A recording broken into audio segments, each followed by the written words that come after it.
Thank you for respecting the time. Si vous voulez bien prendre place et vous installer confortablement, nous devrions démarrer dans 5 petites minutes, le temps que nos invités aient la possibilité de récupérer des casques de traduction. Merci.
Mesdames, Mesdemoiselles, Messieurs, bienvenue à tous, bienvenue à Marrakech. C'est ma ville d'adoption, ma ville de cœur, et c'est une très jolie ville. Et je suis très heureux de vous accueillir. Et j'aurai l'honneur, le plaisir et l'honneur de vous accompagner durant ces 2 petites journées dans vos réflexions. Je joue le rôle de MC, modérateur. Et donc, je serai au service de nos invités, invited speakers, des personnes de très grande qualité qui seront là pour partager avec nous leurs expériences. C'est extraordinaire de voir une telle concentration d'intelligence dans un même lieu et une concentration d'intelligence qui est destinée, qui est dédiée à l'entreprise coopérative. Et voilà, donc c'est vraiment un honneur pour moi que d'être parmi vous. Sans tarder, simplement quelques informations. Donc vous avez ici une traduction qui sera assurée pour ceux qui souhaitent avoir des casques de traduction. Ceux qui n'en ont pas encore, eh bien, ils peuvent en disposer à l'extérieur. Et il y aura des pauses fréquentes qui vous permettront de simplement échanger également et vous reposer. Alors, sans plus tarder, je souhaite inviter M. Bernard Huberdeau pour un petit mot de bienvenue. Sous vos applaudissements, mesdames et messieurs.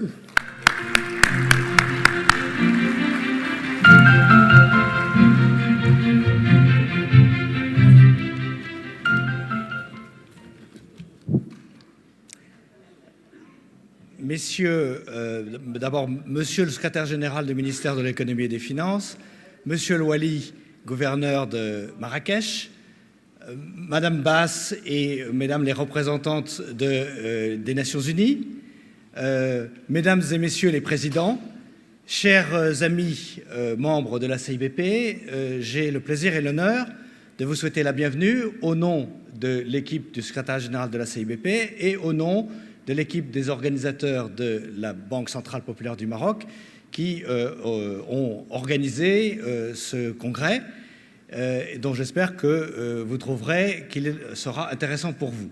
Alors, je voudrais tout d'abord, bien sûr, je laisserai au président Ben Chaboun et au président Damour le soin d'ouvrir officiellement ce congrès, mais avant, je voudrais resituer un peu ce 28e congrès dans son contexte.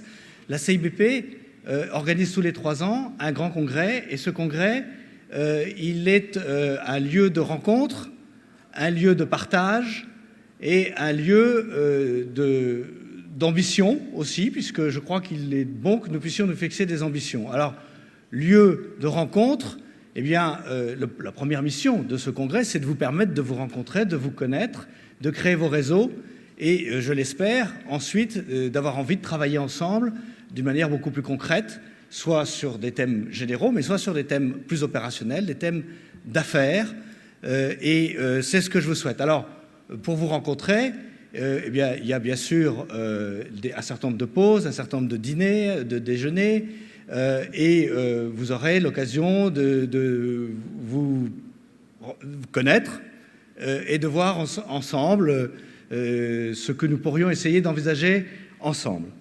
Ensuite, les congrès ont l'ambition d'être des forums d'échange d'idées, d'échange de bonnes pratiques et d'échange de réflexion sur l'avenir, sur le futur.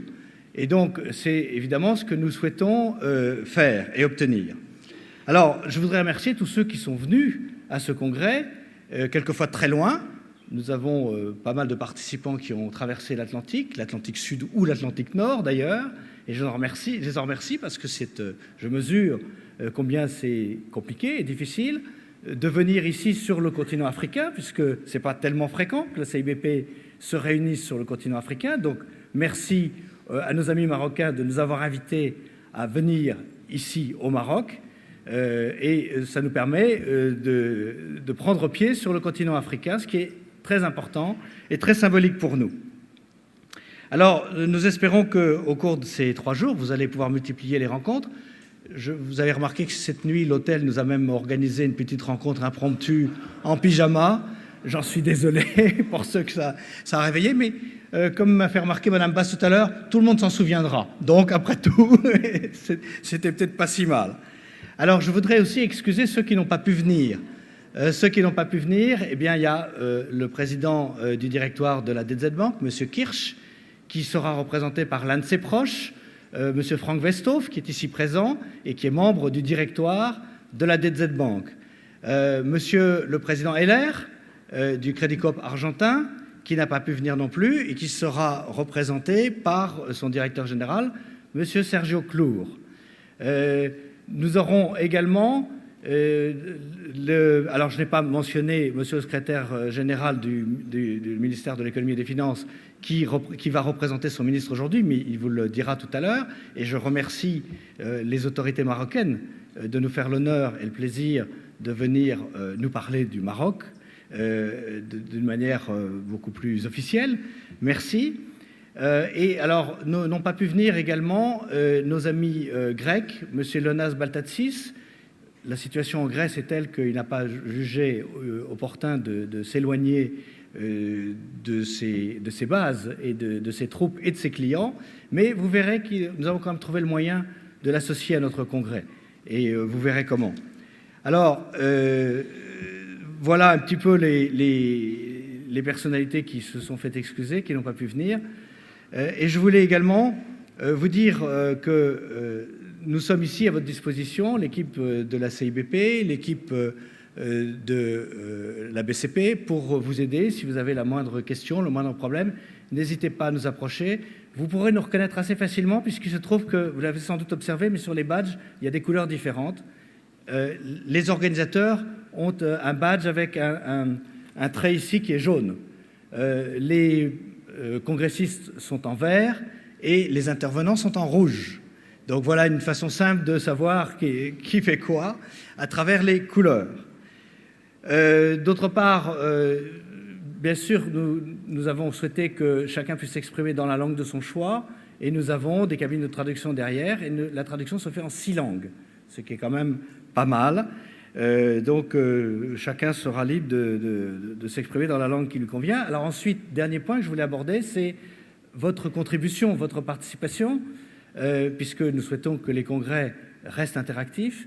Plusieurs façons pour vous exprimer. D'abord, vous avez désigné des porte-paroles, au sens étymologique du terme, des gens qui portent la parole de vos institutions, de vos groupes. Nous avons également prévu des séances de questions. Demain matin, nous commencerons la séance par des réponses que nous apporterons aux questions écrites que vous aurez bien voulu nous faire tout au long de la journée. Donc, si vous avez une question, évidemment, vous pouvez toujours la poser directement à tel ou tel interlocuteur pendant les pauses, mais si vous avez une question plus générale dont vous souhaitez qu'elle soit réabordée demain matin, nous commencerons la séance de demain matin par une série de questions-réponses. Il y a un temps qui a été aménagé pour cela. Et puis, cet après-midi, vous verrez qu'on a aussi essayé de mettre en place un système de vote électronique pour vous permettre de vous exprimer. Donc, voilà comment vous pourrez vous exprimer tout au cours de ce congrès, de façon à ce que les choses restent très interactives. Voilà, je n'en dirai pas plus. Je vais laisser tout de suite le soin au président Benchaboun de vous accueillir, et je vais laisser M. Yortassi piloter toute notre réunion. C'est lui maintenant le maître du déroulement de ce congrès et le maître du temps, ce qui est très important. Merci, M. Tassi.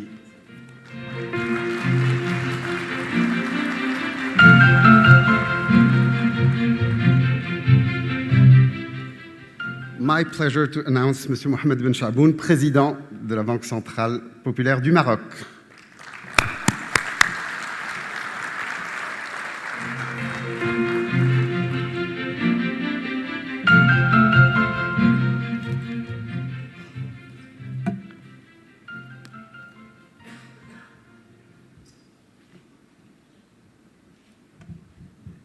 Monsieur le secrétaire général du ministère de l'économie et des finances,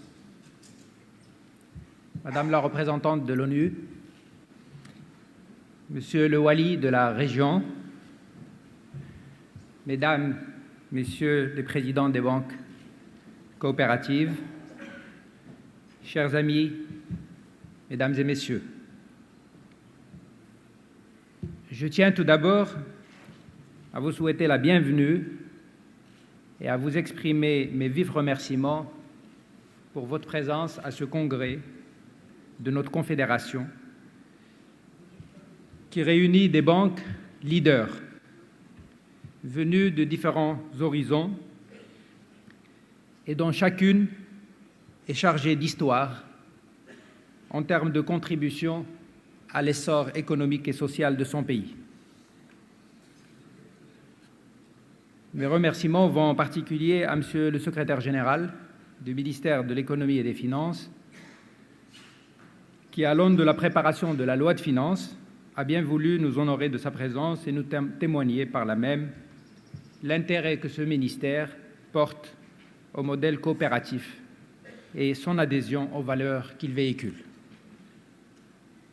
Mes remerciements vont également à Madame Daniela Bass, directrice de la division de la politique sociale et du développement aux Nations Unies, à travers laquelle nous voulons remercier les Nations Unies pour les efforts qu'ils déploient pour la promotion de la coopérative et du développement solidaire.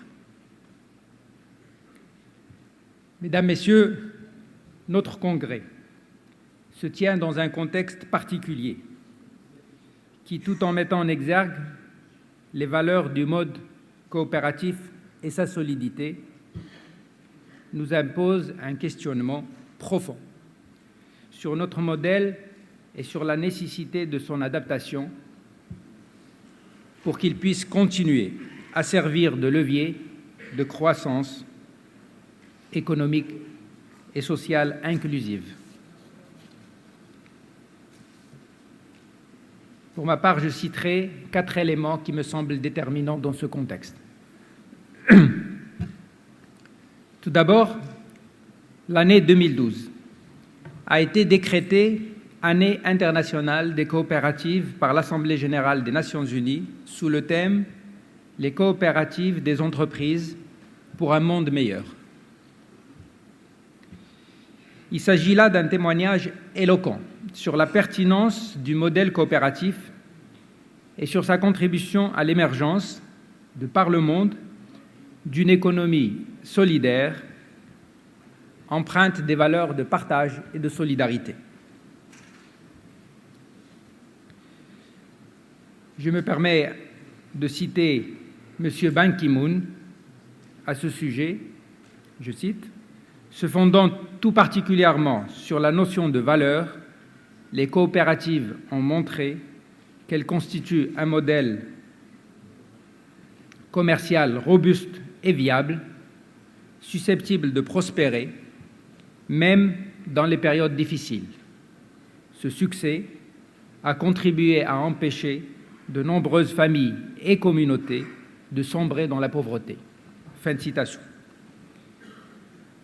Le deuxième élément que je voudrais évoquer est celui de la crise économique et financière internationale qui continue à menacer les économies, en particulier celles des pays industrialisés, et surtout souligner la résilience dont les banques coopératives ont pu faire preuve face à cette crise. Cette résilience est la preuve de la pertinence du modèle d'affaires des banques coopératives et des valeurs qu'elles véhiculent à travers leur attachement au financement de l'économie réelle, à leur soutien aux petites et moyennes entreprises et à leur lutte contre l'exclusion financière par la facilitation de l'accès aux produits et services bancaires.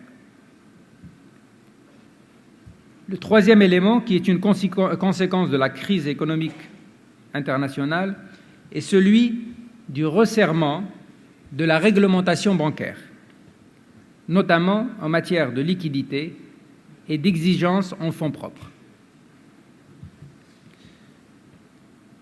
À ce sujet, la situation des banques coopératives est plus problématique dans la mesure où ces nouvelles exigences prudentielles prennent rarement en considération les spécificités de nos banques, notamment en ce qui concerne la part sociale qui constitue le véhicule essentiel de notre capitalisation, et le rôle du sociétaire client dans ces périodes de crise.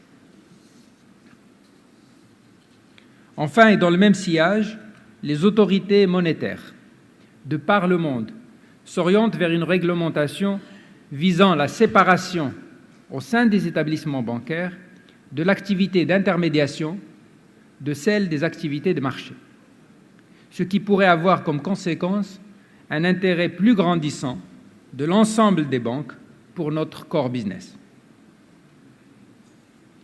Mesdames, Messieurs, les éléments du contexte international que je viens d'évoquer nous imposent une réflexion profonde sur notre stratégie de croissance face à ces nouvelles donnes. D'où l'importance du thème retenu pour notre congrès, à savoir quelle stratégie de croissance pour nos banques coopératives.